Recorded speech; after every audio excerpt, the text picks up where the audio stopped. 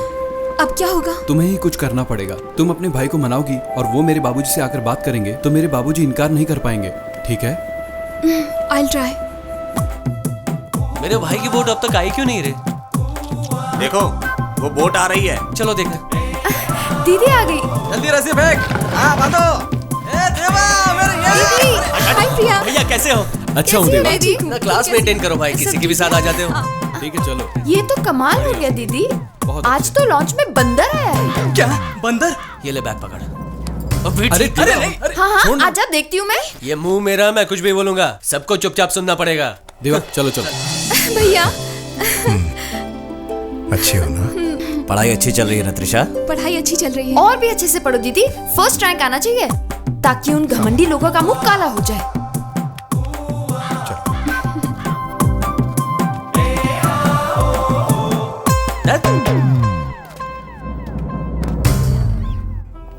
हाय भाभी, देख लेना 2 महीने के बाद आई बी डॉक्टर त्रिशा। बेटी त्रिशा, तुम्हारे लिए बैंगलोर, दिल्ली, कलकत्ता जैसे सभी शहरों के बड़े बड़े हॉस्पिटल में नौकरी की बात कर ली है। तुम्हारी पढ़ाई खत्म होते ही तुम जिस शहर के जिस हॉस्पिटल में चाहोगी वहाँ नौकरी तैयार है। नहीं नहीं, नौकरी किस लिए? पहले एक अच्छा सा रिश्ता देखते हैं, बाद में हम ही एक बड़ा सा हॉस्पिटल बना देंगे, ठीक है? जाओ आराम करो। तुम्हें कैसा लड़का चाहिए दीदी? हाँ, तुम इस तरह खामोश रहोगी तो बाद में प्रॉब्लम हो जाएगा। मन ही मन कुछ तो सोचा होगा तुमने। शहर का लड़का चलेगा या गांव का लड़का चाहिए? शहर नहीं, मुझे तो गांव अच्छा लगता है। ठीक है, गांव का लड़का। और कैसा लड़का चाहिए? इंजीनियर, एडवोकेट, MBA या डॉक्टर? गांव वाला डॉक्टर। ऐसा लड़का कहाँ से मिलेगा? क्यों नहीं मिलेगा? इसी गांव में चौधरी साहब का बेटा आनंद नहीं है क्या? आनंद? आनंद का नाम मत लेना, भैया सुनेंगे तो गुस्सा करेंगे। अरे ऐसा नहीं है, मैं तो सिर्फ एग्जाम्पल दे रही थी। एग्जाम्पल तो ठीक है, आनंद ही चाहिए ये सोचकर मैं टेंशन में आ गई। उस देवा के घर में कोई लड़की नहीं देगा। उसका बिहेवियर मुझे ही नहीं, भैया को भी बिल्कुल पसंद नहीं।